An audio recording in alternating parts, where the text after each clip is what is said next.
Good to see you on a nice Saturday. My name is Dr. Carl Kreisman. I am a history professor at Valencia College. It's been my pleasure since 2017 to partner with the Winter Park Library in a variety of history lectures. And this is the end of a year, another year together, when we've used many of these for part of expressing and sharing some of my research for my doctoral work. That's what this day is about. I'll show you at the end of the session, starting next year, the entire year will be focused on America 250, our semi-quincentennial. And we've got a whole series of activities and talks lined up, again, almost all the time, unless there's a challenge with the library, second Saturday of the month. Bring your friends. There's lots of fun things happening. People are, of course, aware of the coming. So we're going to dive right in, though, because this talk is not connected to the semi-quincentennial. So good to see all of you. So as you may know, this is Advent season. So you go like, I don't think I know that word. That's from the Latin there, Adventus, which means waiting. Now, when I was a child, you knew it was close to Christmas when the Sears Wish Book came. So it kicks you back. If you know the Sears Wish Book without me explaining it, then you're of my generational era. Looks like most of you would be. They started that thing in the 30s. But it didn't get the name Wish Book till like 68. In my brain, it came in November, but I was looking just to double check because my brain's old and addled now. That thing came in September. Did you guys remember it coming in September? I thought it was like November. Maybe my parents hid it, and I didn't get to see it till November. Part of the connection, oh, see here, it's asking for something. It's not going to let me. It says new software. I'm going to say quit. And then we'll see if I get a chance. I probably have to go in and out to get a chance. Did it go there? There we go. We'll come back. We'll see. There we go. Very good. We're used to this by now if you've been here for a while. Love being with the library. The library is so very helpful in the process. When I was a child, so this is in the 60s, you had this sense of waiting for Christmas. That's the whole idea of Advent. As you can see, it goes way back in time, which is kind of what we're going to be looking at, the historical connection of this season. There's a point that I'm going to make. But it's interesting, particularly as I think about like my life as a young adult in the 70s and into the 80s, and then particularly with my children, with, as many of you have experienced, what we all have experienced, I mean, Christmas is basically in October now because we celebrate Halloween in August for some reason. And if you go to the stores now, you can be prepared for Valentine's Day right around the corner. And my brain has a hard, I just hate all that stuff. I'm a Thanksgiving guy. Like, oh, I wore my Christmas ties for you. I have all my Christmas socks. I have several different pairs of all these things. But those bad boys do not come out until after Thanksgiving. And Thanksgiving was late this year. So actually the first Sunday of Advent was in November. It was Thanksgiving weekend. So it's kind of got that kind of weird connection. But if you can go back to a pre-TV world, which really go back pre-60s, because the TV was obviously around in the 50s, but the idea of there being like TV specials, and now of course with us having the ability to stream things, you pretty much could find Christmas. I mean, didn't the Hallmark Channel basically get its real life around Christmas shows, and then it became its own streaming channel, so now you can just watch Hallmark Channel movies all the time, which is great if that's what you do, and I'm sure a huge percentage of those are connected to the holidays in some regard. So the idea of thinking about, I'm not necessarily focused on Christmas. Oh, wait, it's Sunday, and at my church or my house, we light a candle. I'm like, oh, wow, we're 2 weeks closer. And you kind of get that enthusiasm. I think all that's kind of gone because it's just like Christmas, Christmas, Christmas. And again, depending on which store you go to, I'm serious, mid-October, there's Christmas. And so it's like, oh, okay. So it's kind of here on top of us, which kind of then links into the point that I'm wanting to make, give you the broad outline of where we're going to go, is the idea that in one sense, particularly if the data is correct relative to who we are as a nation, in both our multiculturalism and depending on whose research you look at, the idea that we're either not a Christian influenced nation at all, or that's decreased over the past, say, 60 years, which is not really, that part's not really the focus of the research, but it does seem to match the data of the research that I was looking at. We shouldn't celebrate Christmas at all, or we should celebrate something with a different name. because as the lead-in to the library's presentation, this is a birthday, whether I believe it's a historical figure or an imaginary figure.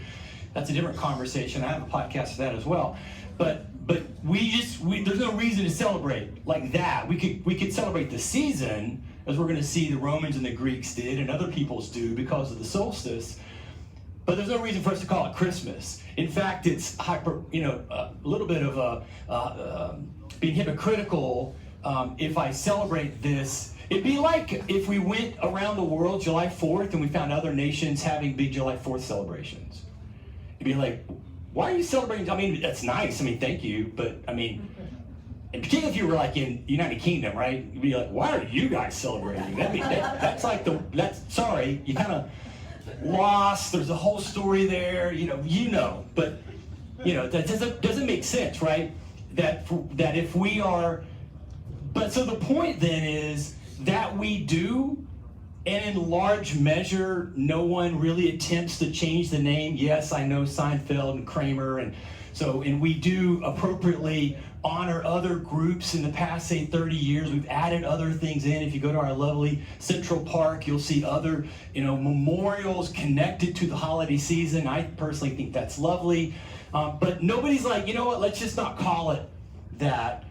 And the fact that we do is a hint to us about something we're going to look a little deeper into. So I'll just leave that part hanging there, because when we think then about the Christmas wish book, and my point that I think it's fair to suggest that in one sense, even if you are of the Christian religion and then you know about Advent and you actually look at Advent, it's not like it means anything in the sense that, on Sunday I'm going to be reminded, this is candle 3. Oh my goodness, we're so much closer, because you've been closer since October. It's just been inundated on us. And do you guys remember, some of you do, you're my generational group, you had to wait for the one time that Rudolph would come on. The one time when the Grinch would happen. One time, that was it. You missed it, you're screwed. You had to wait 365 more days. You messed up. And then VHS came out. That was very exciting. My parents did not have we did, but I was a little older. So when I got those for my kids, we only got those videos and eventually DVDs out at December. You couldn't watch The Grinch or Rudolph or Charlie Brown or any of the other ones except in December. Now my daughter appropriately, I think, found out that Die Hard's a wonderful Christmas movie, and so she's like all in, and she's like, I watch this anytime. I'm like, okay, I got you. But then this kind of leads people, particularly in a society that has, I would suggest, lost touch, as we've been saying all year long, and in fact since 2017 in my giving of lectures here, lost touch with the historical roots of our things. Well, that maybe Coke is the reason we have Christmas, because Coke's the reason we have Santa Claus. Santa Claus is all about Coca-Cola. I mean, there wasn't Santa Claus until Coke did this. Not true. It is fair to say that Coke cemented in our minds what Santa Claus looks like. And so if you go back and you look at the early, so you have 1930, and then you've got Hayden Sundblom, he really leans into it, creating the color scheme, the idea of what he would look like. If you find, it's very difficult to find much, there's some, I'm about to show you, like illustration or verbal illustration about Father Christmas, or some of the other names we know nationally, globally. There are other iconographies that you could use for that. It's hard to find a lot of them. So when you say to somebody Santa Claus, that's the image. And we think about Coke. And of course, what Sundblom does, he leans in on this, A Visit from St. Nicholas, which you know as The Night Before Christmas, which is not an appropriate title, but that's what we all go with. And so Moore, in his poem, he describes St. Nicholas as a little old driver, so he's old. He's not young, right? And he's happy. He's very happy. He doesn't actually mention the color scheme, but the color scheme comes from both Nicholas of Myra and of Thomas Nast. So Thomas Nast is the first to kind of give us real color. Here Santa Claus is meeting Union soldiers in 63. So you get this idea that we're going to tie in these color schemes that kind of give us this personage of Santa. But, nowhere really in like the use of Santa Claus connected to commercial selling, which Coke's not first. I mean, we go way back here, and here's some of the old ads you can see, where you can see pre-Coca-Cola, to use this idea of Santa in the selling of things, right? So then, Christmas kind of connected to gifts, which we'll come back to in a minute, and the selling of things. I mean, Alcott's Little Women, 1868. Christmas isn't Christmas without presents, grumbled Joe. And so that's how the book opens. And so you get this idea of there being this personage without kind of really knowing and linking into the historical background of where that personage comes from, but that it means something. We know something about it. Now, arguably in the 19th century, what it means would have been simpler to explain for most people. They would have made the connections that I think we've lost in our own time period. But it's interesting to me kind of when you walk through this kind of short history, 20th century, and again, that idea of like, we're selling Christmas in October, and October, Halloween gets moved back, and we kind of go through that process. Most of us think of Christmas starting post-Thanksgiving.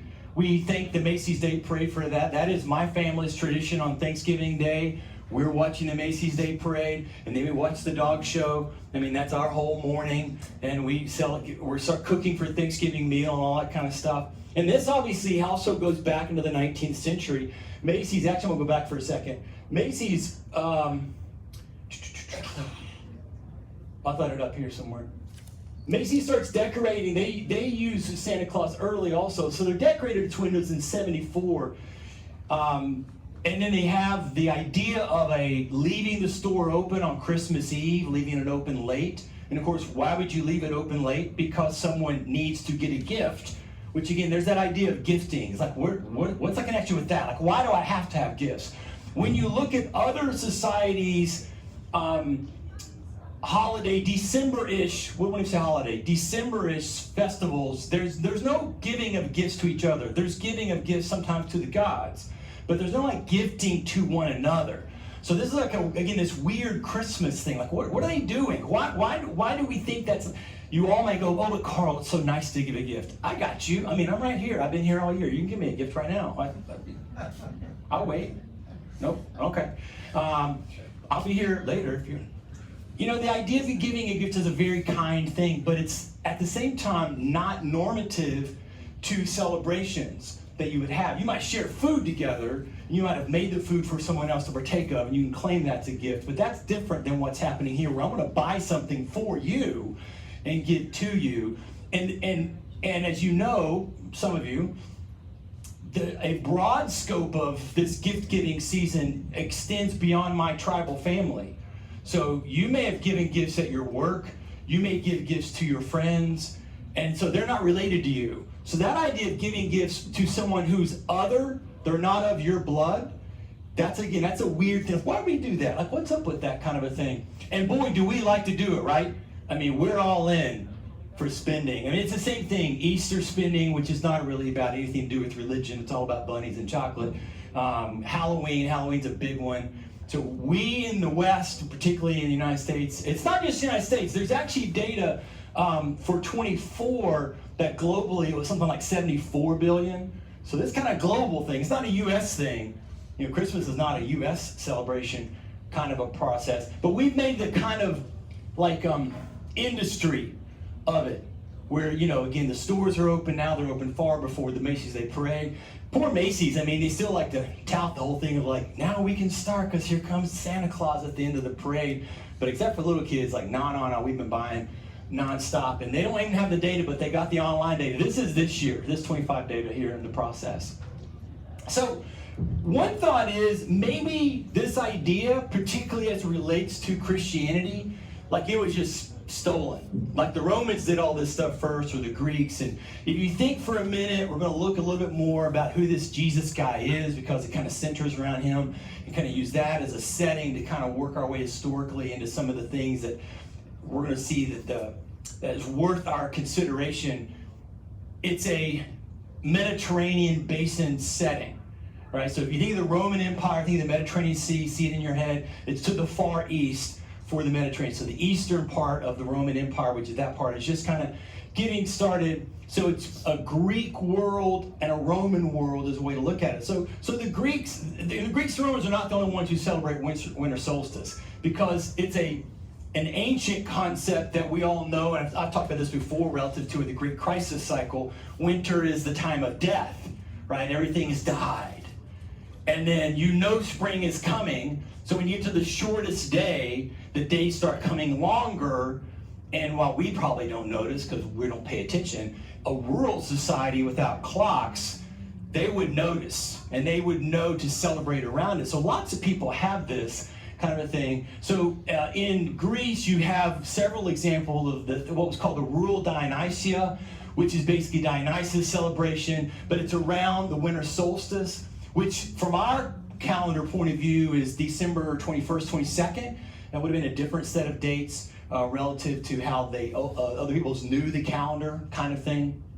The Athenians had another one with Feast of Poseidon.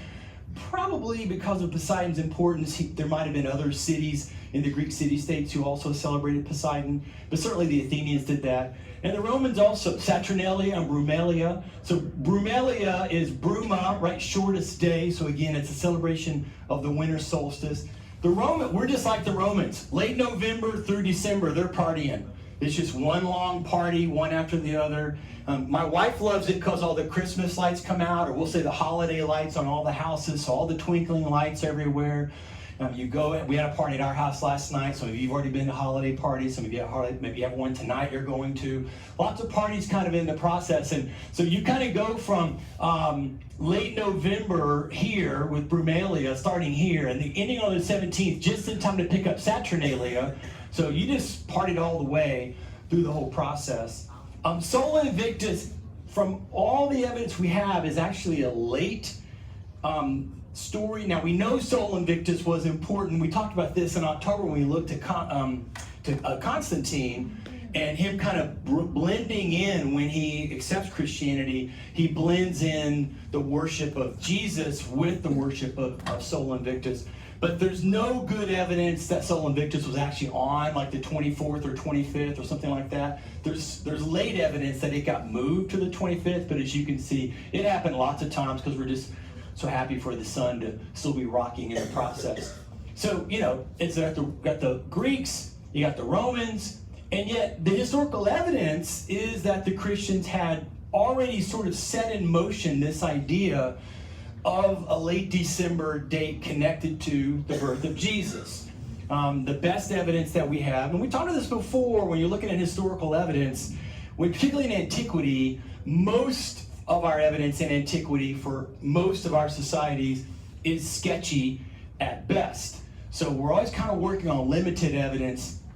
But when we look at the evidence that we have, we generally don't doubt the narrative story that we have. So you pick up a world or Western society, Western history survey text for freshmen. It's not like every time you read a paragraph you should be thinking, I'm not sort of sure. We feel really good about the evidence that we have. It's just we acknowledge that it's limited. But so the best evidence that we have is the Christians, long before we get anything particularly related to the specific date. So of all these, right, Rural Dionysia, Feast of Poseidon, Saturnalia, Brumalia, Sol Invictus. Really, Sol Invictus is the only one that's like ever tagged to the 25th. But the evidence we have is that the Christians were using the 25th long before we have any evidence of Sol Invictus on the 25th. And we have equally good evidence for Invictus to happen in October, December 11th, lots of times in August, which is like my good month. So they're kind of just moving it around in the process. So what was going on with the Christians? And we have some pretty good focus saying that they were thinking about this in the process. Now, was Jesus really born in December? Not trying to rain on anybody's parade? Probably not. And the best reason we would say that, as we'll show you another slide in a second, is because we know that there were shepherds involved.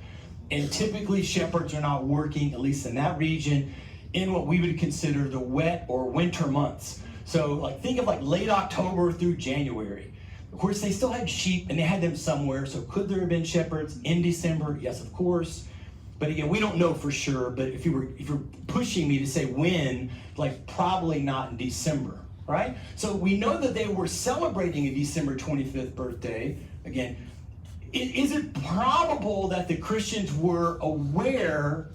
I mean, yes, the Christians were clearly aware that there were other people groups who celebrated winter solstice and did winter celebrations. Now remember, at this point, the idea of a New Year celebration, that's sporadic around the world because everybody's calendars are different at this point. And they would have had variations of when on our modern calendar, when they would say, this is when the new year begins. So there's not a connection to New Year's at all. It's just the winter solstice, moving to then coming spring as we kind of move our way along. Does that make sense for everybody? Yeah. Okay, just making sure. So what? Well, we have to remind ourselves that prior to Constantine, the Christians were seen as a devious, unwise, dangerous cult. So they would not have been having open celebrations around this supposed birthday of their guy. So the idea that we're just going to do our thing at the same time the other people do their thing, that makes little sense whatsoever. What does make sense is that there was this idea that existed, and I actually think this is outside of Christian thought process, but certainly there's an idea that existed that for really, we might say, special people or holy people, they would have been conceived and died on the same day. Now, just scientifically, that's not happening. I mean, it could happen, but that's not the argument we're making. But they thought of that. So, in the knowledge of what happens to Jesus based on their historical records, he dies near Passover. There's no good evidence that gives us March 25th, but there was evidence of when Passover was in that window of time. So I'm just make sure I don't lose you here. So if you go March 25th as the day he died, and then in the thought process of that's when conception would have happened, which again, there's no evidence for any of that, but just that's what they're thinking. Then you go March 25th plus 9. Do you see it? December 25th. So that's their thought process. Again, backing up for a second, you got it here as early as 204 that this is the date we're going to celebrate as his day of birth. All right, I'm just going to pause for a second. There's a lot of dates coming at you. Make sure everybody's with me. Okay, good? Remember, you can always interrupt me. All right, so other challenges or thoughts relative to this holiday is, well, what's up with the tree? Like, why do we have a tree? Now, again, if you are a Christian, bless you, if you are a Christian, you know there's a concept of icon of a tree, quote unquote, connected to what happens to Jesus later. If that's something that is taught or used, that's a very late invention. That nobody's saying that earlier on. I mean, it's nice if you want to think in those terms, but that's not kind of where they're going. And this is another place where a lot of times people go, well, actually, we only have a tree because of Prince Albert and the good people of Great Britain. And no, that's not accurate either. Actually, it's a German thing, which would be where he came from.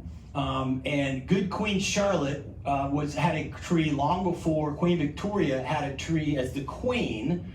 She had a tree as a child. So him bringing tree, the thing we can nod and give to Albert is that a specific type of tree kind of brought spruce firs over to England. It's that idea. Sometimes you'll see in movies this idea. The lovely movie, The Man Who Invented Christmas, about Dickens, which we're going to get to in a second. They have that little nod at the end that there's a tree inside the house, and where did it come from? The royal family, that kind of a thing. That's too late for when it actually happened in the process. So we actually have writing about a quote-unquote Christmas tree in Alsace, which at that time would have been part of the Holy Roman Empire, so Germanic.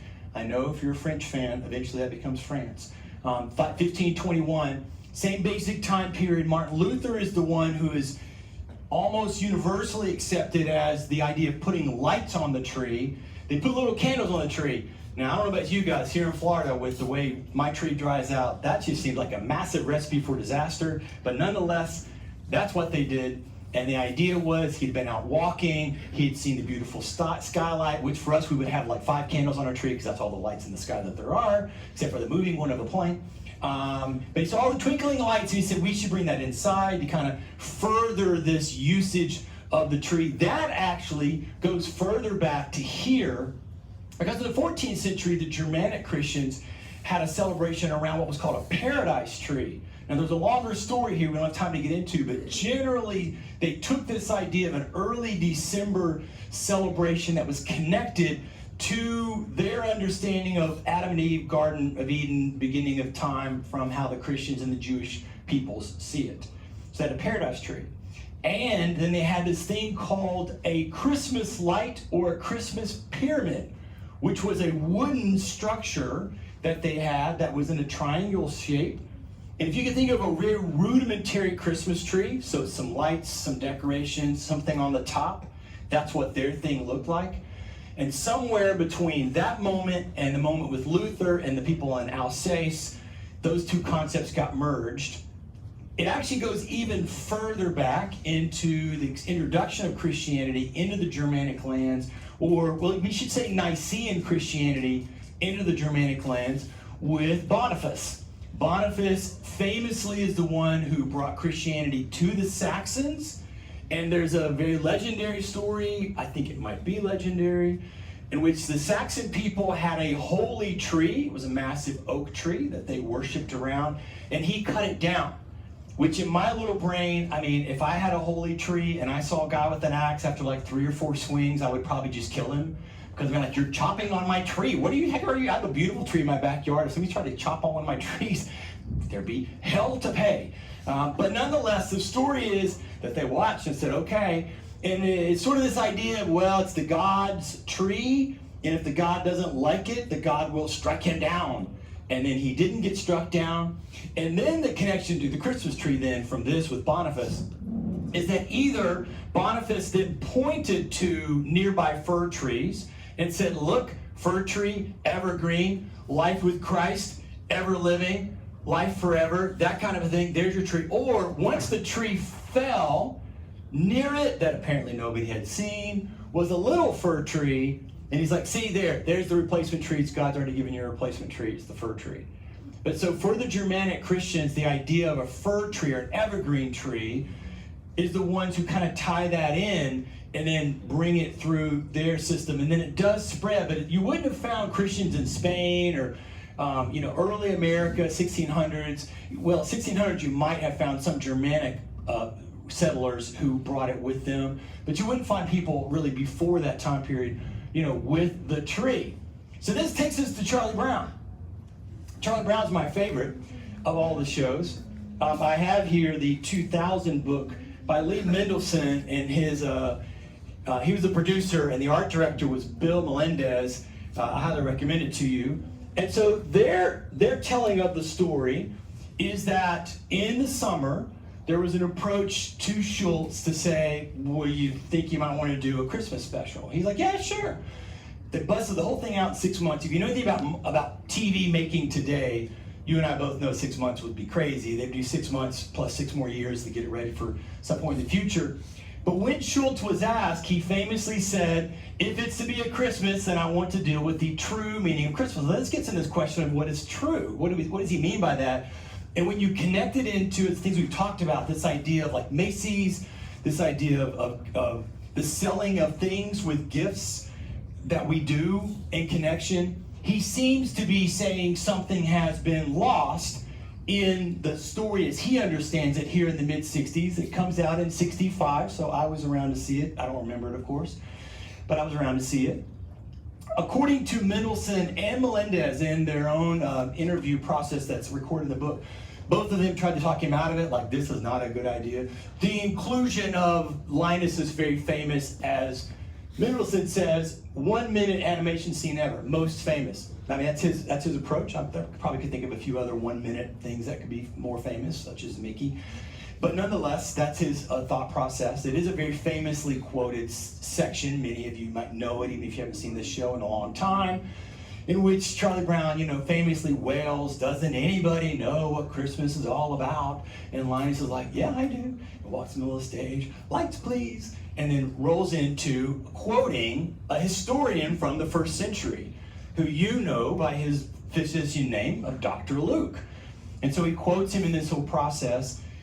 According to Mendelssohn, this is not well attested elsewhere, so it's his remembrances of it.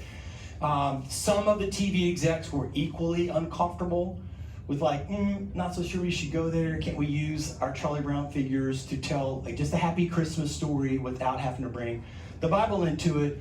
And according to, again, to Mendelssohn, Sparky, as Mr. Schultz was known as to his friends, was adamant that no, we will include the Bible or we won't do it.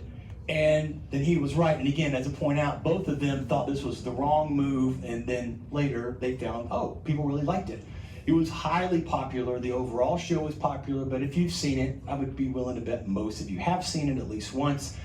There is a very consistent through line that is anti-commercialism, particularly when you get to the tree. Right? So there's the tree linkage in. He's supposed to go get a tree.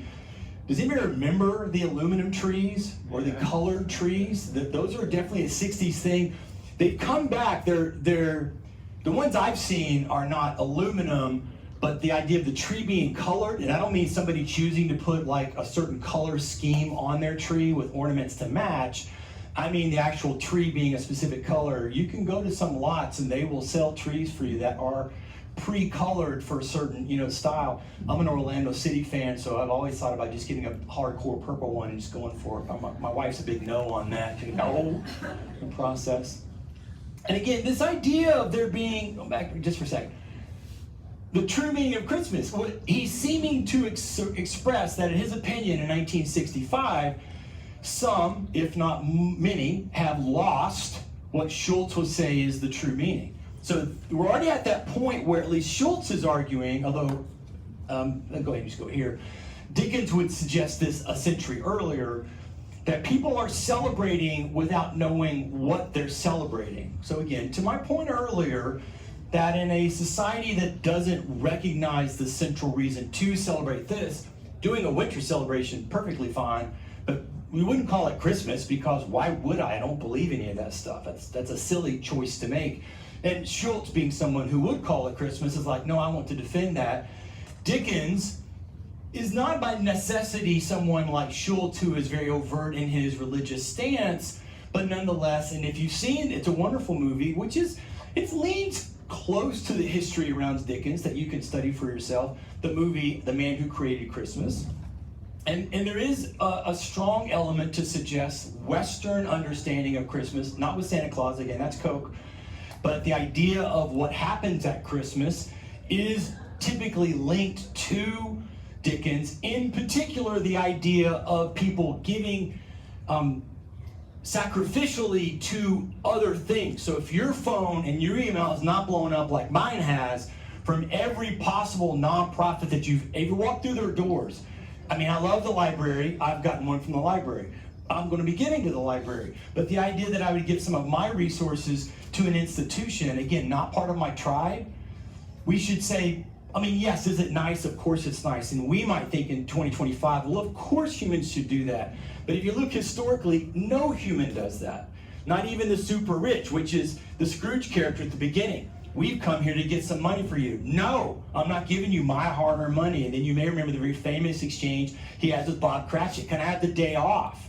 Which connects to something Dickens was worried about. Most industrial workers did not have the day off. The move in England, which is always about 70 years ahead of the United States up until the 20th century, relative to changing society, the Industrial Revolution had already really taken hold, so the move from the fields to the towns already taken hold. So you no longer had any connection. In medieval Europe, and certainly in medieval England, you would have had a similar feasting period of 3 to 5 days around Christmas. So you're all kind of celebrating. But in this industrial world, as we all know, work, work, work, work, work. You have to get the work done. The product got to be produced and this kind of a thing. So Cratchit's like, can I have the day off? And Scrooge is like, you're picking my pocket. You're asking me to pay you for something that you didn't do. And so it's if you think about it from a second, from like almost a kind of a logical, I don't have a dog in the fight point of view, you're like, Scrooge is right. Maybe I give you the day off, but a day without pay. I won't fire you for not coming, but I don't owe you money for doing something you didn't do just because you want me to be nice. Like, why would I do that? And that's really the more normative position when you look at the human species relative to, like, should I do something for you? Should I give something to some nonprofit organization? Should I care about the less fortunate? And you, again, may remember the whole speech that he gives at that point, and he comes back to haunt him with the ghost of Christmas present, when he's basically saying, well, look, if they're hungry and dying and poor, they should just go ahead and die and, decrease the human population, because, well, we have a surplus and not enough food for people. And when you hear that, I at least, and I would be willing to bet many people, hear the harshness that Dickens meant to be said there. And yet then I have to ask myself, why do I perceive that as being harsh? The people that they're asking Scrooge about are not his tribe. They're not his people. He's not blood related to them.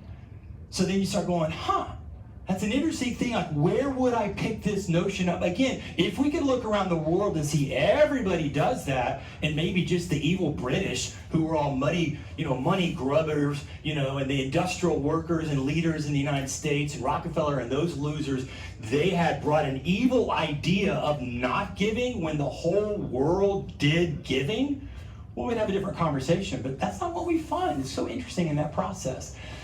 So then this takes us to this, to this scene. This is the whole point here that obviously Linus kind of talks us through, and he's trying to help us understand. Now this, just for a second, let me kind of make a point relative to, where's my clock? There it is, to how this connects into the tying up, in one sense, of the presentation that I've been walking you through nearly the whole year. We want to understand who this guy is because the founders of the country thought it was important. Not because Carl necessarily thinks it or he's important. Because as you remember, I'll show you another slide later, what we're arguing is we've gone into some distress as a nation over the past, I've said, multi-decades, probably at least for 4 decades. The data supports this and a consistent decline.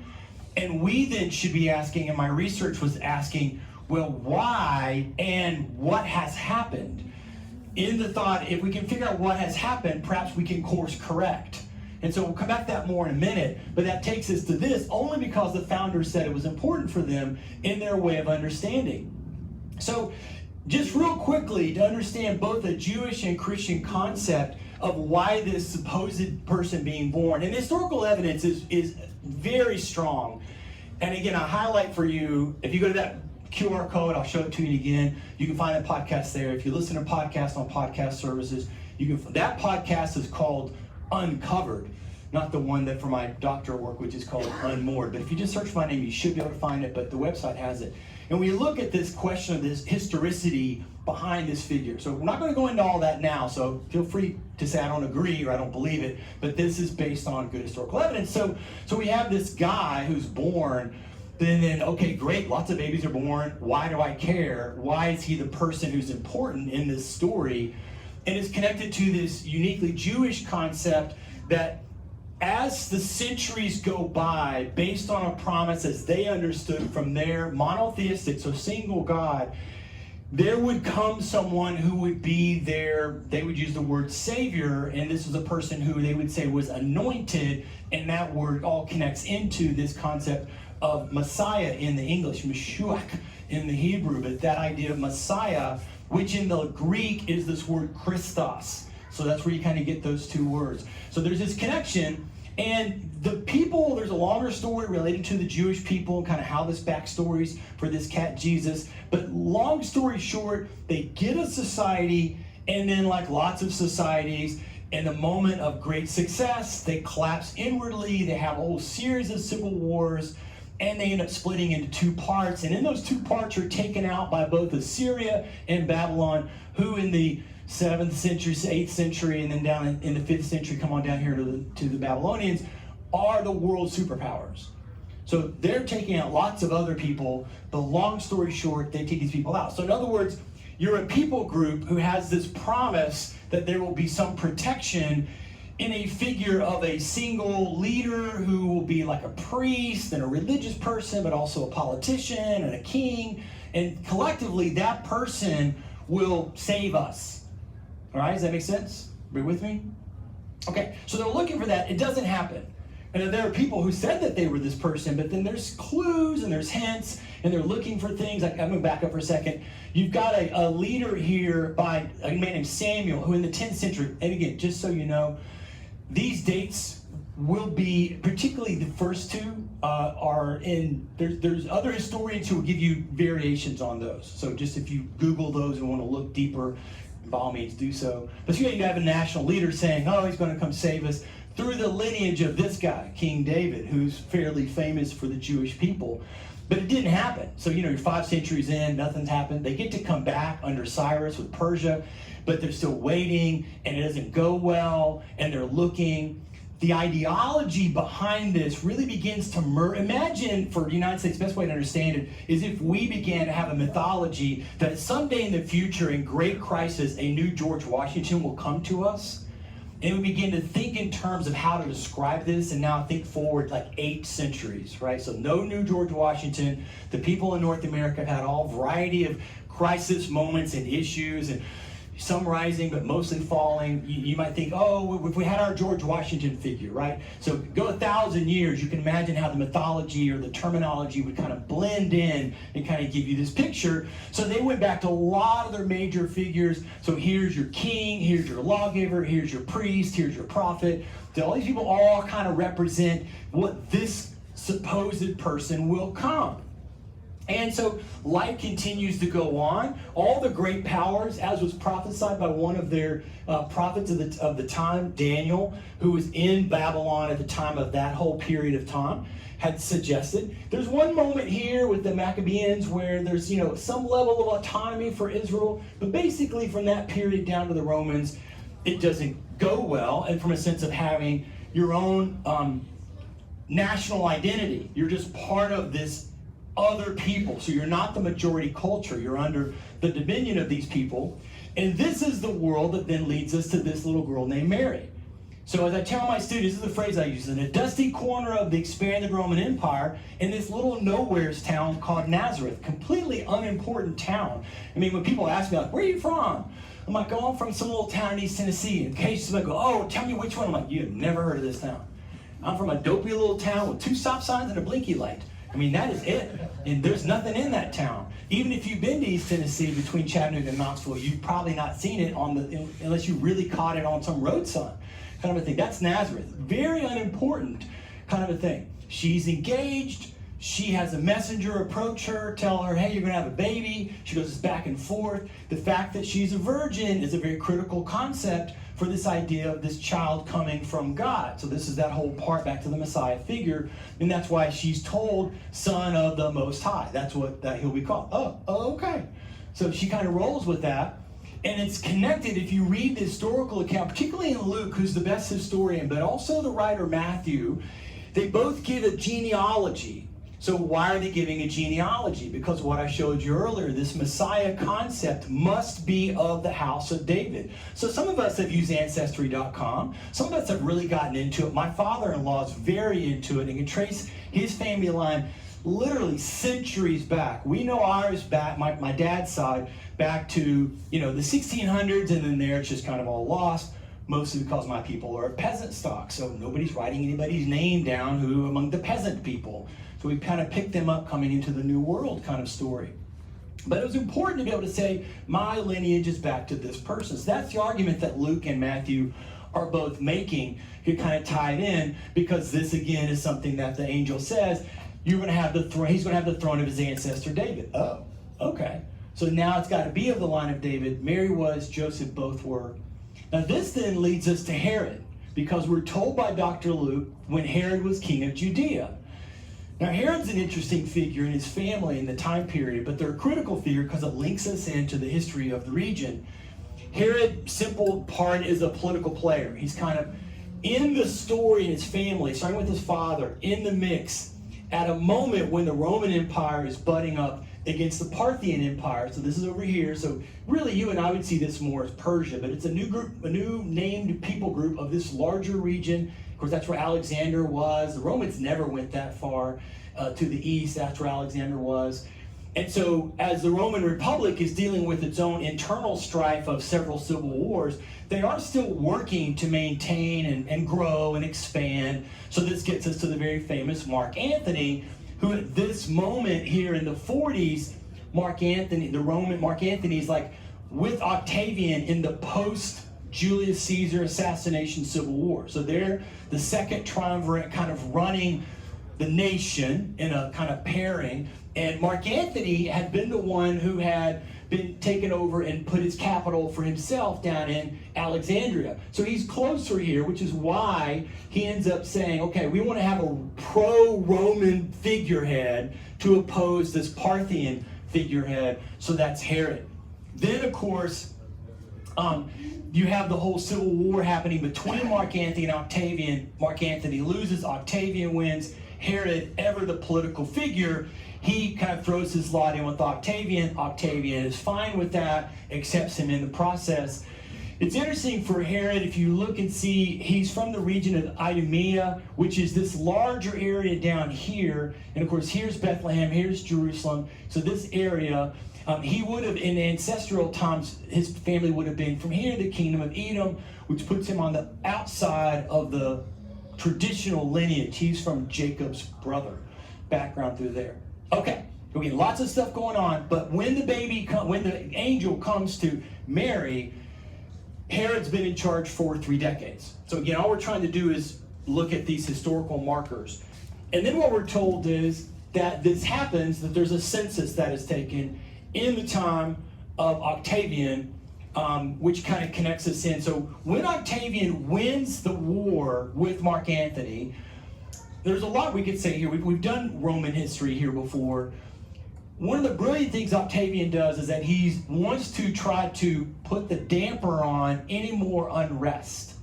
And so the simple way of saying it is this phrase we use here, that he gives people bread and circuses, which for most of us, we like kind of weird, but just think of it as he gives them free or limited cost sustenance. So imagine for us, we all got a monthly $100 card to Aldi or to Publix.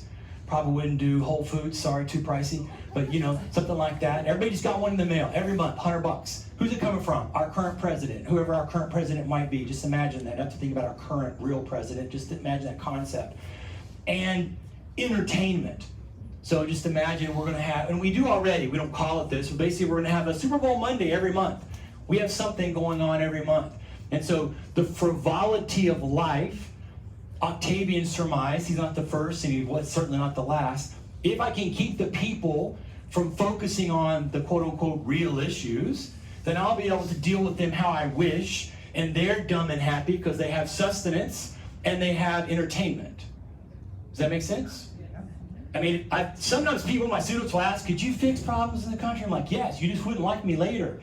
And I'd become a pretty brutal dictator because that would take care of problems. But most of you wouldn't notice because I would do things like Octavian that would keep most people fat, dumb, and happy. That's a general idea. So how are you going to pay for this? Well, the main way he pays for it is he basically steals all the wealth from Egypt. But he's also looking for taxes.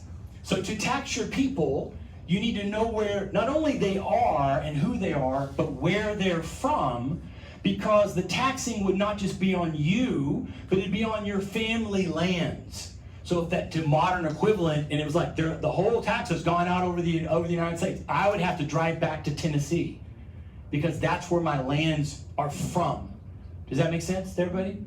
Kind of see the process? So that means for Mary and Joseph, when Quirinius, and Quirinius does not do the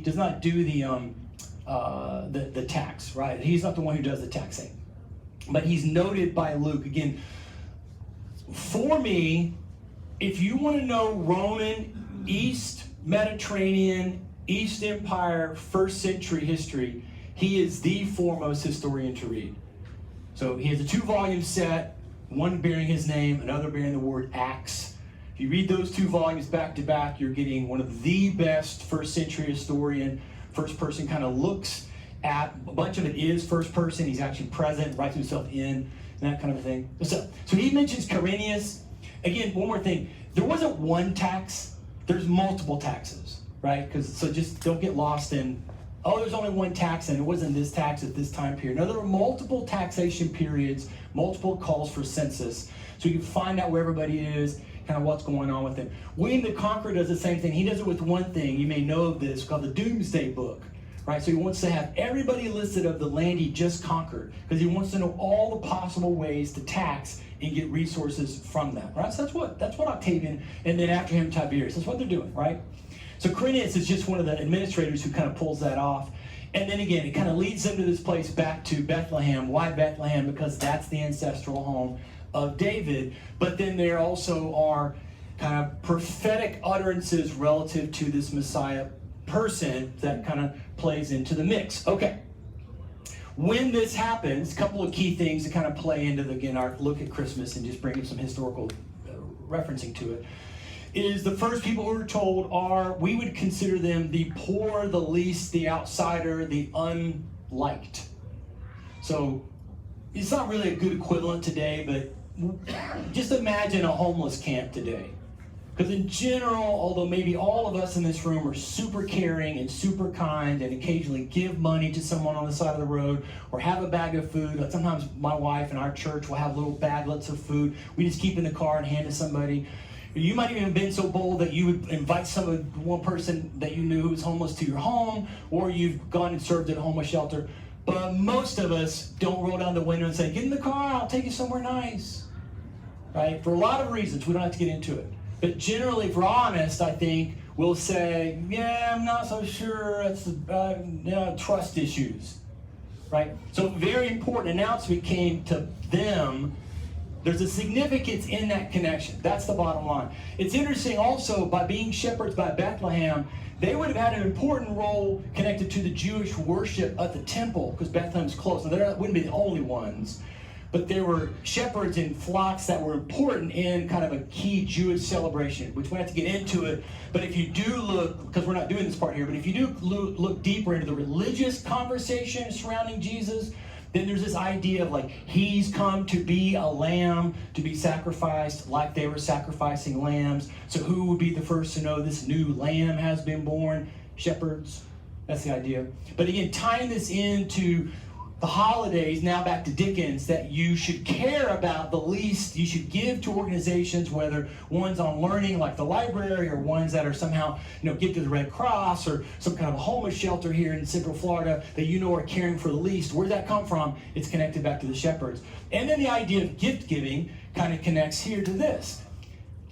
We think years after, probably a year and a half, 2 years, but as you may know in the story, I should say, he's visited by, we're told, magi in the Greek, that's the only word that's used, from the east. That's all we're told. There's no good historical evidence. There's later writings that sometimes tie it even as far as China. There's no good historical evidence we can stand on to say anything more than the east. I think it is fair to suggest, because of the connection back to the Persian Empire that we talked about in an earlier slide, that these might be people from Persia, that in other words, these people, whether they were just priests or astrologers or even part of the Zoroastrian religion, would have been aware through people like Daniel, that was a very important figure in that time, that they knew of these Jewish people and some of their Jewish writings, to thus be always just aware, tangentially aware, like, oh, this is a thing. They weren't looking for it, but they're looking, and all of a sudden they said, hey, there's a new star. That's their claim. So then they followed that star. They brought gifts. The only way we get the We Three Kings, one of my favorite songs, is because there's 3 gifts. There's no number mentioned. And if you think about the stories we know in the historical record, they do meet King Herod. King Herod is impressed. He would be very impressed with probably 20 to 100 people, armed guards, people coming with these people. He might be impressed with just the 3 of them. So if you want to go with the 3, feel free to feel comfortable with that. But probably a much larger group. And so this is where you get the gift giving from. So all the connection, like we talked about, that is not in the normative state, broadly speaking, globally, in any of the winter solstice celebrations, you now say, well, why does Christmas connect to giving of gifts? Even giving of gifts to someone not part of my family. What's these guys? And then that links again back to the religious thing, back into the potential that Jesus was a gift in that process. And then the life of Jesus, we're not getting into, we looked at this a little bit when we did our October session on Octavian, but just if you're interested, can go there. We dug a little deeper because we wanted to see why this Christian thing existed. That's the point I end up telling my students on day one when we do the Western Civ and Antiquity. It's like, look, we're going to talk about religion all the time, and if it bugs you, I'm really sorry. Probably you should leave the class. Go find some other class, because that is the nature of the human species. The human species, when we look globally, is massively interested in the supernatural and finding a variety of ways of expressing that, all people groups all across the globe. And when you look at these guys, like, we don't have to think they're special, these Christians, like whatever, except the fact that the last 2,000 years we've been stuck with them. So then we could say, well, why are we stuck with them? Like, what's going on? So that's kind of the point there. Then we will be talking about Christians and Christianity for most of our class once we get to this period where we introduce Jesus into the story. So you and I aren't focusing on this part, but just, again, why does it matter that this baby is born? The argument that Christians make is that he does then fulfill all those things connected to the Messiah concept, and ergo, ta-da, he's that guy. So then when you get to the 200s and they're saying, let's have a birthday celebration for this dude that died 170 years ago, most of them, I know when George Washington died, all right? Most of you probably don't. And some of you are young, or old, in my age group, we used to celebrate a President's Day. It's still on the calendar, we don't have to celebrate it. But most of us, we would not stop and have we don't get out like Bust of George and give each other gifts and have a huge, party on George Washington's birth or death day. We just, okay, great, that's fine. And we don't worry about it. But for some reason, this dude, 170 years later, they're like, let's have a party on his birthday. And then they kind of, and they were doing it in secret, right? Because they would get in trouble. They were seen as this weird cult group that needed to be oppressed and put down. They'd become so popular in Rome, the Emperor Nero used them as a scapegoat. He wouldn't have done that if there were only 5 of them. So, there's this sense in the historical record of these people are here, whether you and I like them being here or not. So then let's tie it back. So this kind of gets us now into the place where I want to walk us home into the research, because it's kind of tying up. This is probably the last time you'll hear me talk about the research, and some of you have been faithful to come many months, and I really appreciate that. We didn't do it every month. We did it some of the months. So here's the list. We did them. There's the QR code again. If you are interested, you can find them. I'll put that up again at the end of the session if you want to look at it again. But we've kind of made a journey. The podcast does a much better job walking its way through. It's 12 episodes plus 4 or 5 bonus episodes that dig deeper on certain points. But if you went from 1 to 12, you'd get a much better understanding of kind of what the argument is being made with the research and the process. But here, we looked at these pieces of the podcast, kind of walking our way through. And when we were this last one in October, we were noting why we look at this and why we're doing today's session is because, again, as I said, the founders have this viewpoint of the only way to do the system.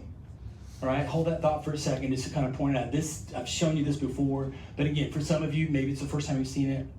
Like, what was basically, you might say, the central thesis of my dissertational work, my doctoral work? It's this, that we've lost touch with our history, ergo, this data proving that we are in distress, it's the reason that's there, right? Like, what's going on? And the way that I've tried to say it more recently that has made sense for a lot of people, so just some of you will know what I'm about to say. Imagine you had a recipe from your great-great-grandmother, and your grandmother made it for you, and your mother made it for you, and your mother taught you how to make it. And for a while, you made it, whatever you're imagining, whether it's a dish or baking or whatever, and it tasted like you remember grandmother making it. But in the past years, it no longer tastes right. And you're going, what is going on? I bake. I'm the cookie guy. So particularly the holidays, I'm making cookies all the time. I like making cookies. It's a little harder because I don't have my kids here anymore, so I'm making them for nobody and taking them to work and this kind of stuff. If you tasted something that you thought, I have the recipe memorized, and I've been making some of these cookies long enough, I've got it. I got it up here, right? What would be the most logical thing you would do? You wouldn't just start experimenting. You would do what? You'd go look for the recipe. I was doing it from memory, let me look at the recipe. And then, if your mother or grandmother still alive, you'd probably call them, hey, do you have the recipe? What do you have written down? Because I only have written down what I wrote from you, and maybe I messed it up somewhere, I don't know. but it's not tasting right. Right? Does that make sense? That would be you would look into history to see the evidence of what the recipe needed to be. You might discover your recipe's spot on, so then your next logical thing, I think, would be to say, well, do I have all the exact same ingredients? Oh no, grandmother or great-grandmother, she used lard. You can't buy lard today, or if you can, I don't know how to do it, probably on Amazon. But we all know things that are called the same thing, flour, right? Butter, it's been changed. I'm not saying good or bad, but I'm just saying that'd be a place to go, you know what? I don't think I'm using the same flour, or I'm not using lard. Maybe I need to now figure out what piece of the recipe either I've left out or has been altered. Now, obviously you could say, forget my great-great-grandmother. I don't care about the recipe. As you look at the nation, if you go, you know what, I don't care. I don't like what it looked like back there. Well, then fine. You're allowed to think that. For me, I find, this is what we did in January, that the construction of this country in its unique excellence, that does not mean exceptionalism as if this country was perfect. And go listen to the talk we did in January. This country's not ever been perfect. But in the history of the world, it would easily be in a top 10 of best places to live. And we know this generally, no matter who the president or what group's in charge, because everybody keeps moving here. If it was that terrible, nobody would come here. And if I hated it that much, nobody's stopping me from leaving. Just go ahead and leave. Fine. There's lots of wonderful places to go live. I've told Michael for years I would love to live in England. It's just in my mind. When I was 22, I came close to not coming home from a study abroad trip because I just loved staying there. So I could go live there, right? Nobody's keeping me here. I'm not locked in. So it's so terrible. Okay, groovy. I think it's worth preserving, so I wanted to do the research to say, could we find if something's missing in the recipe? And I argue that we did. We found more than one thing, but we found this. That they saw, as I said to you before, that there must be, all these words are important, a common moral virtue, put those together, foundation. And the reason why we've stressed this before, so I'm not going to spend an elaborate amount of time in this process, just kind of pushing on in. But basically, the concept being that for this system to work, what we would call, say, government of the people, what they established in their minds as a republic, that's something that we've talked about before, how that's altered and shifted over times, but still we could just loosely say government of the people is connected to this. So again, what's that got to do with this talk? Well, for them, I'm not saying it needs to be for you and me, I'm going to show you that in a second, but for them, what made the moral virtue part their worldview was Christianity. And so again, you and I then, lard, I don't want to cook with lard. What's in lard? That sounds disgusting. What is that? I should, if I'm going to mimic my great-great-grandmother, I might say, well, that sounds scary. I don't want to use lard. Let me go do some research and see if I really do have to use lard. Is there not another equivalent? Can I leave it out? It sounds like it'd be terrible for my heart, and I don't think I want to go there, right? So we find out in the recipe card is this not Christianity as a dominant, everybody was a Christian. That's not the case. And we talked about this in some of the other sessions, but we found that it was broadly the majority people's viewpoint and their idea of the moral virtue foundation. Another metaphor that helped people at this point, where they go, what are you talking about? In their mindset, it could be stated like this, that you want people to stop at a stop sign not because they're afraid of the government or because they're afraid of force, but because they have a moral virtue foundation that says I stop at stop signs because I love my neighbor. I am aware that my neighbor and potential loss to my neighbor is at risk if I just blow this off. So our larger society, perhaps before I was born, decided that I needed to look both ways here at this corner. I don't have to do it everywhere, but here I do. Somebody decided that, and now that it's here, I will do it out of my own moral virtue foundation. And so if I don't have that, then the system, the founders argue, falls apart. So then the conclusion, again, this is the last time we're going to talk about it, that I come to is this, that we can recover this idea of a flourishing society when we reestablish this idea of the common moral virtue foundation from with which we can then execute a flourishing society, or a common good, as it's often said, a society that produces a common good for all people. Now, you might say to yourself, well, I don't know if that's the case, I believe that. So let me just kind of walk you through a few more pieces to show you how that plays in. And this kind of gets us to, actually I'm going to skip this page here because we already basically covered it, but it gets us to this, right? So a lot of times people say to me like, well, based on what, Carl? So I brought 3 books for you. One is Holland's book, Dominion, which I highly recommend to you. There's 2 others you could read. They're not up there. One is When Christians Were Jews by Paula Fredrickson, and here The Patient Ferment of the Early Church by Alan Kreider.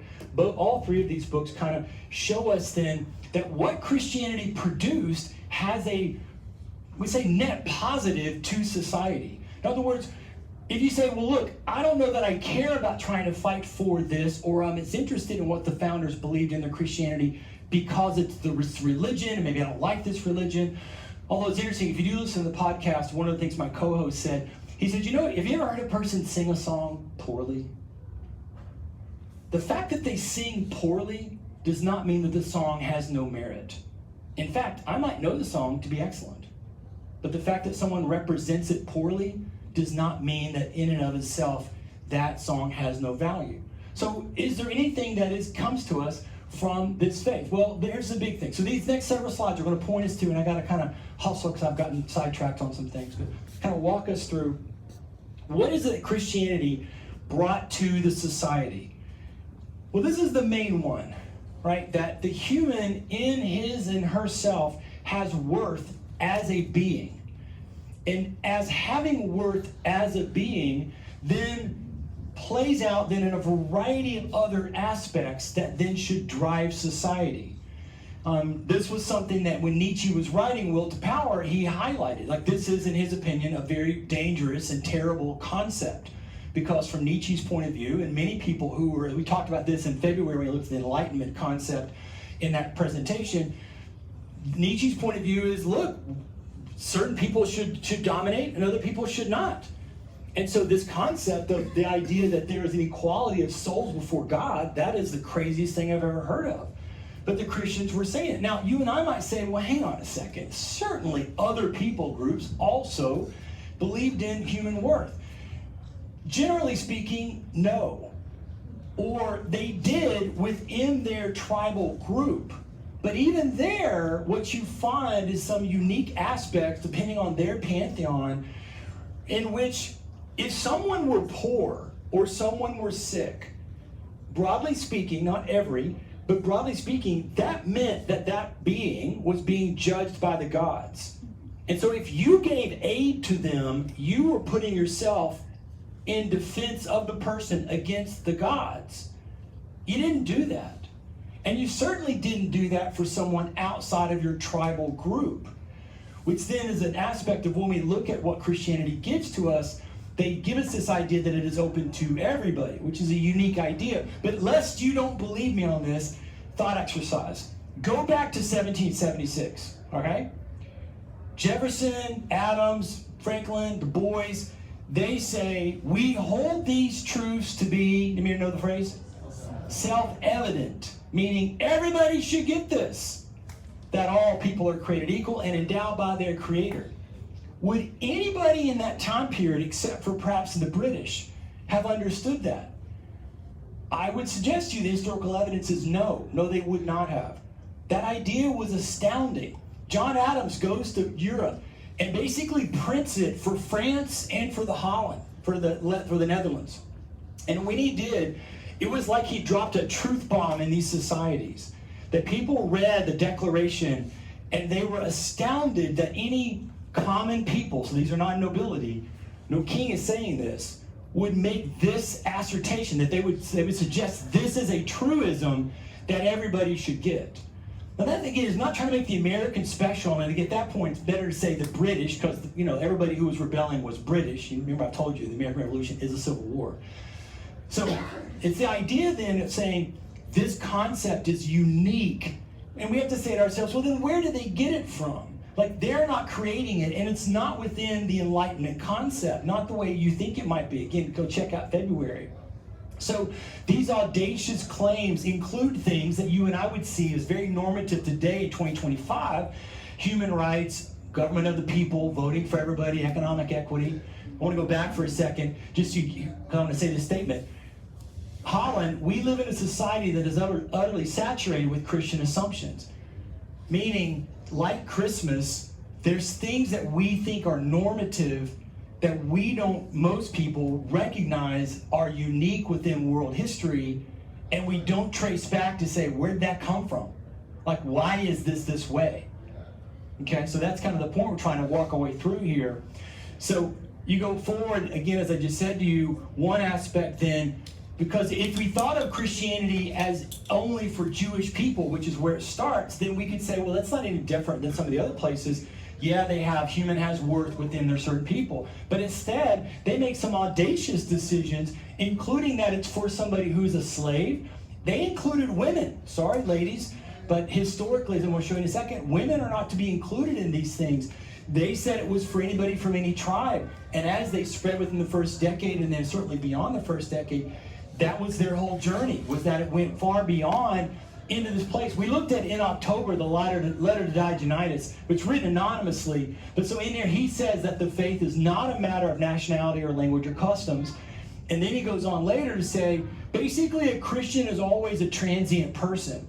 Peter, who writes in the Bible, who writes a letter, he says something similar back around 40, 50 AD. But here, this letter says, any foreign country is a motherland, and any motherland is a foreign country. Meaning anybody could be in on this, and so this idea of sharing and the human having worth extending to anyone at any time, as long as they want to get in on the story, is the basic idea. And as I said, this would be something that would be included into the civic structure. Now, it wasn't done perfectly. Again, did the quote-unquote Christians sing the song well? Historically, the answer is a flat-out no. And so there's lots of questions. We looked at some of that when we did discuss Constantine in October. So again, go look for that one again. But you can see predominantly through the British, this is the time of Hobbes and Locke. They're kind of walking us way through. We've discovered things from the Renaissance, kind of walking us through. And you can see it in their Bill of Rights. They put these kinds of things, which again are core to what most people understand, but they're all predicated on the idea that everyone has an equality in the mix, which again doesn't exist historically outside of what has been introduced here by these guys. It included women. I wish we had a ton more time here.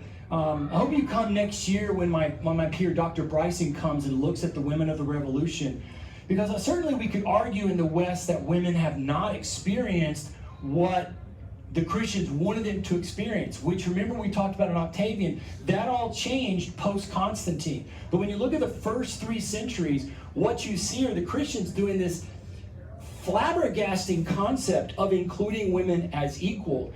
And if you really want to dig into questions about the historicity of the Christian faith and their premises of what they make, one of the most outstanding, meaning shocking, concepts that they do is that they base a core part of the testimony on women who at that time would never have been allowed to testify in society. And so if it were true women were the first to see Jesus, or the first to pursue Jesus, or the first to defend Jesus post-resurrection, you just wouldn't have said that. You would just keep that secret because you wouldn't tell anybody you're creating a brand new philosophy based on the testimony of women. And yet in the historical record, that is consistently what is stated, which again, from a historical point of view, as a historian, you're like, only good reason to do that is that it must have been true. So they're including women, and then this actually transforms marriage. The idea that we've obviously accepted, maybe for a long time, but in my lifetime, since the 60s and going to the 70s with new divorce laws, which mostly I would say are probably necessary in our civic society for a variety of reasons. But most often when you have someone go get married, your hope for them is they remain married for a long time. That's the hope. Most people don't say, I hope you get divorced in 4 years. You just don't say that. May bless you on your wedding day. Hope you get divorced within 5 years. Hope it's all clean. When you hear somebody having a prenup, which is a legal document, most people walk away going, I don't know if I like the way that sounds, because it sounds like you're already setting up something that I don't wish for you. Well, why don't you wish it for them? You don't wish it for them because monogamy is something that we have held as a value. That is not the case normatively around the globe.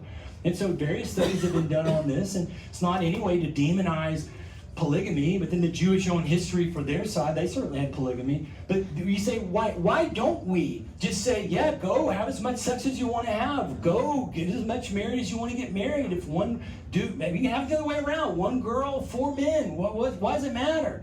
And maybe to you and me in 21st century, it doesn't matter. Maybe we don't care at all, right? But why does it seem like something that matters? Well, because of these guys and their introduction. This actually transformed the males. This was something else Nietzsche was just outraged over.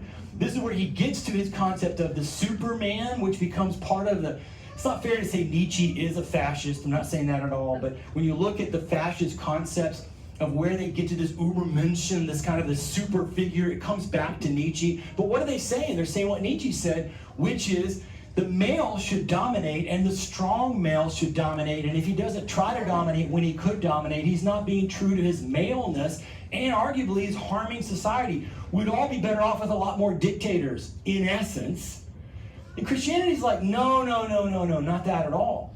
And again, you have to do a lot more study and look at like what was life like in these other societies to really pick this up. But here you have males being told your job is to care for this woman and any children that come from them, even at your own sacrifice.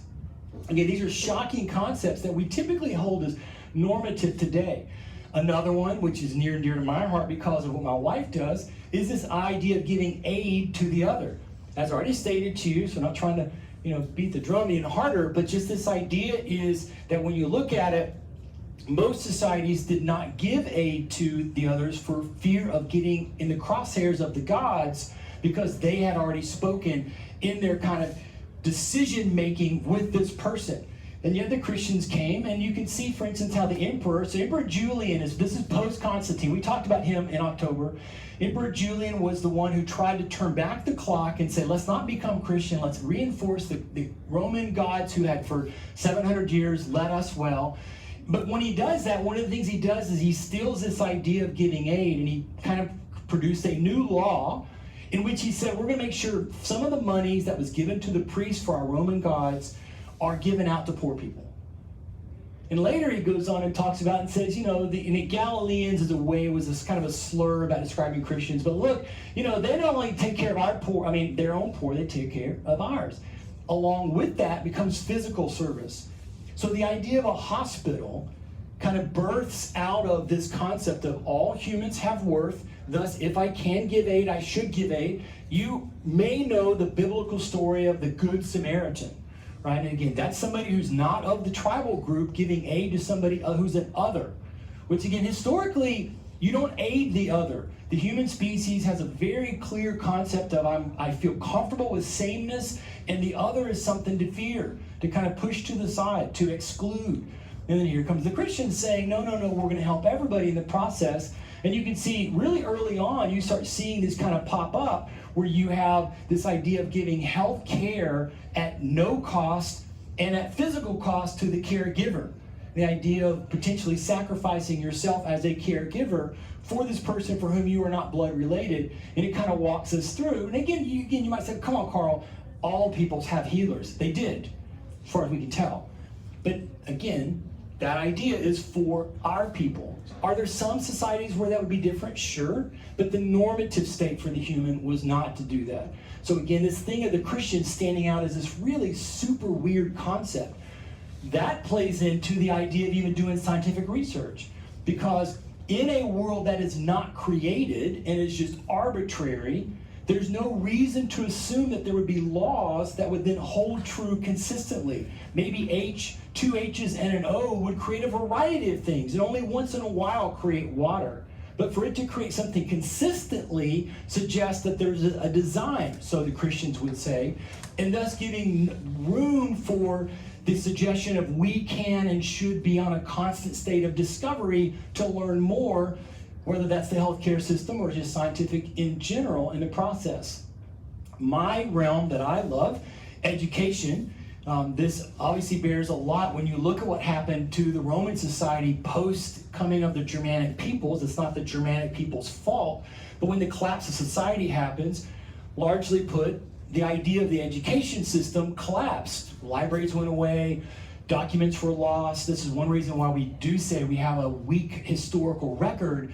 But what we largely have because Christians preserved it, whether it was Christian writing or non-Christian writing. When you get to the Renaissance and you pick up Neo-Aristotelian and Neoplatonic thought, you should say, thank you, Christian monks and scribes who wrote all these documents down so that they were preserved for us, that we could then research and learn and go deeper into the thought of Plato or Aristotle or others from antiquity that are preserved for us. And so you have this long history of education, the Carolingian Renaissance with Charlemagne, bringing over Alcuin from England again, to say help us through the learning. Patrick and then his monasteries and then the monks kind of moving to Scotland and then down through England and eventually bringing lost knowledge from Rome into Germany from the north, kind of walking their way in. We don't have the time here that I wish we had. We did some of this when we looked at, not my materials, when we did one of the Jane Austen books and we talked about imperialism and slavery. So short version is, while certainly there would be people in all people groups who would think slavery was a negative, we don't have any historical evidence of anybody actually writing about it or coming out openly, except for these guys, Gregory and Patrick. And Patrick's really the one with his letter to Corotius that we know, we actually have the written evidence that says, here's somebody saying slavery's not to be done.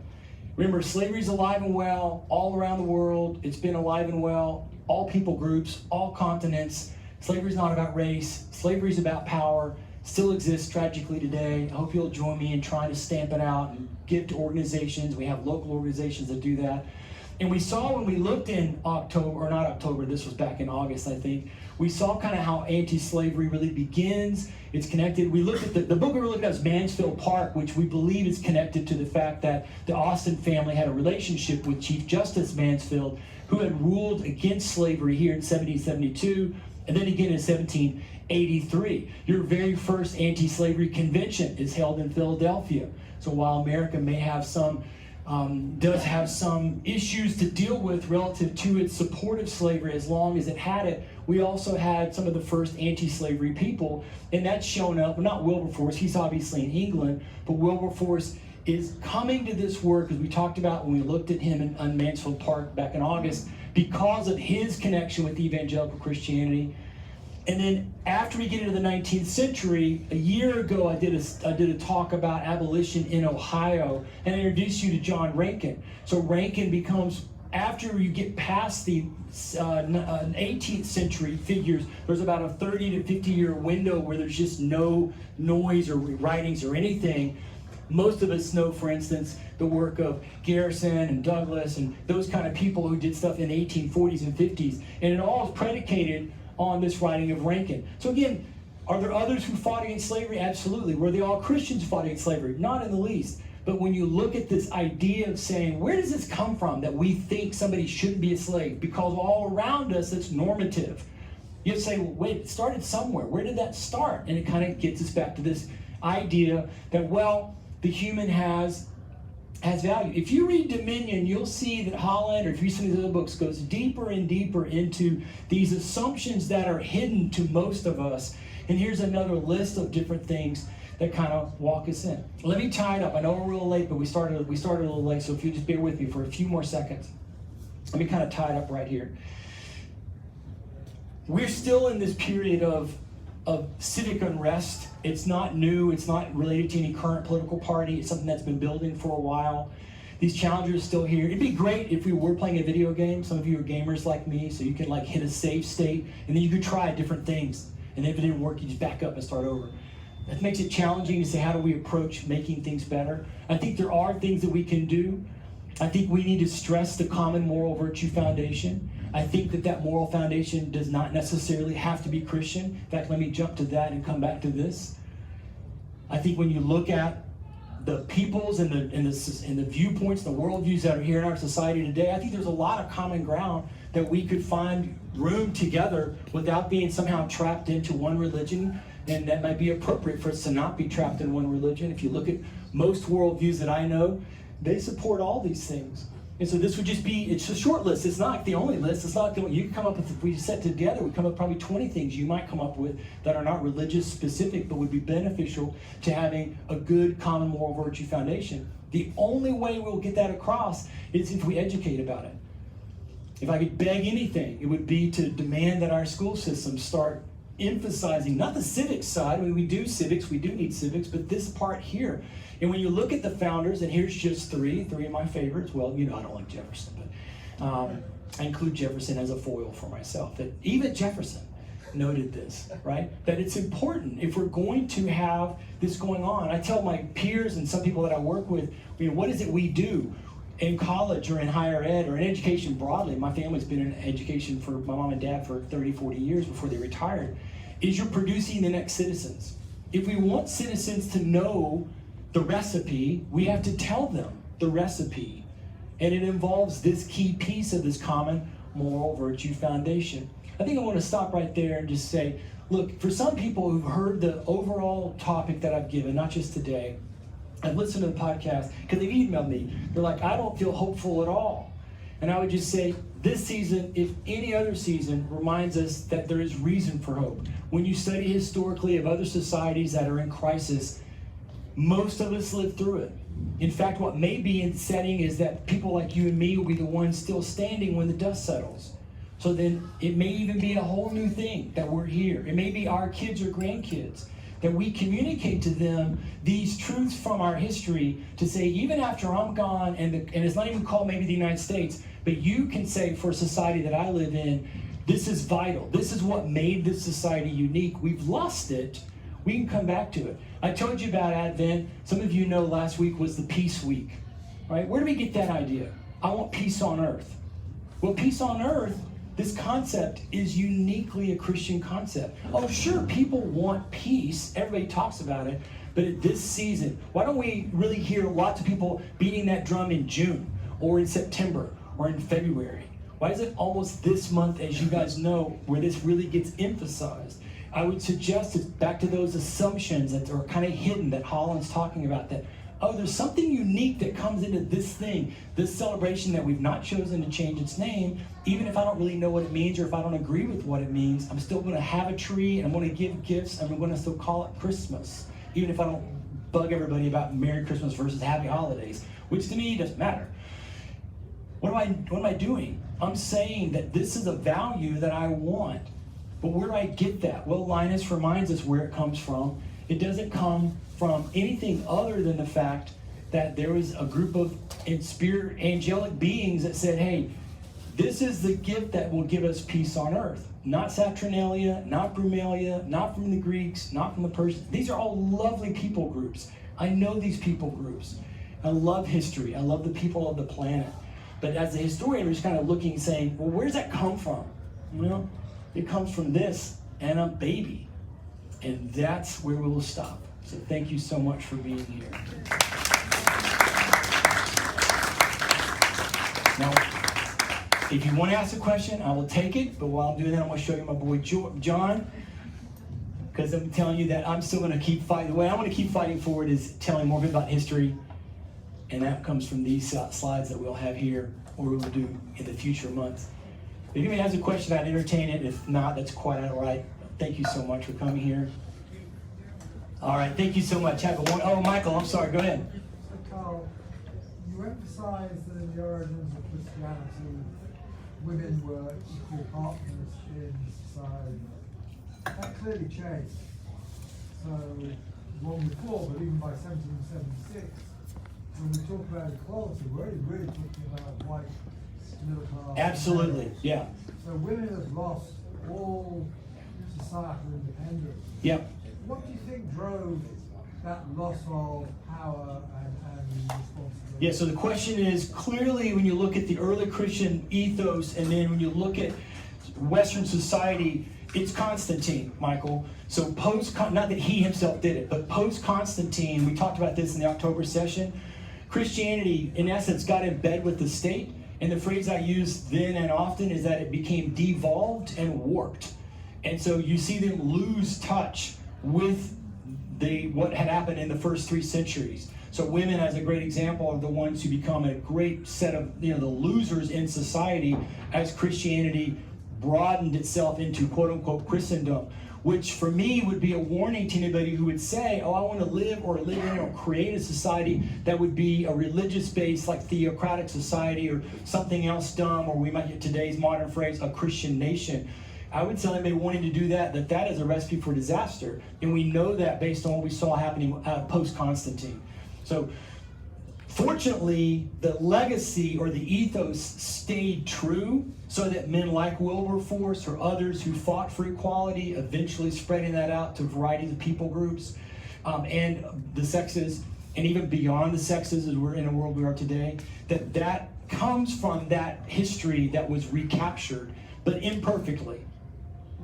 Why do you think your heroes from 1776 failed to address the issues of slavery and women? Why did they fail to address? Well, the individuals, you'd have to say, okay, what was going on? So Russia and Adams, for instance, didn't fail. They were open in their attack and opposition, but they lost out to the larger normative setting, which the United States in its infancy was in that arena. And then you have hypocrites like Jefferson, who just, in Washington to some degree, a little bit less, his story's a little different, but the multiplicity of people like a Jefferson who just were too comfortable in their society. One of the things, I'll back up to this for a second, Michael, just for you and me, is one of the things is this is what I talked about in the very first session in January. This is where episodes 1, 2, and 3 get into, is that this is us today. And so as a people, these are challenges that the data, I think, is insurmountable about. And if we wish to go forward and find, in other words, nothing will change if we just wave our hands around and say, oh, we embrace Christianity, or we've got a moral thing, we're all going to say we're going to do it, la, la, la, when we still have all this. And so it's that same thing of being willing. So that's what makes somebody like Rankin and Wilberforce so powerful, was that they were willing to break against the normative state of the human society and the society they saw around them there in England or early Britain and in America, to say, at whatever cost I'm going to stand against this, and I'm going to try to drive everybody else to see the validity of my argument that I'm making. You're welcome, sir. You guys have a wonderful holiday, Hanukkah, Christmas, New Year, all the things. Thank you so much. If you want to get in touch with me, you can here. So feel free to email me at any time for anything, and hopefully we'll see you in January. Thank you so much.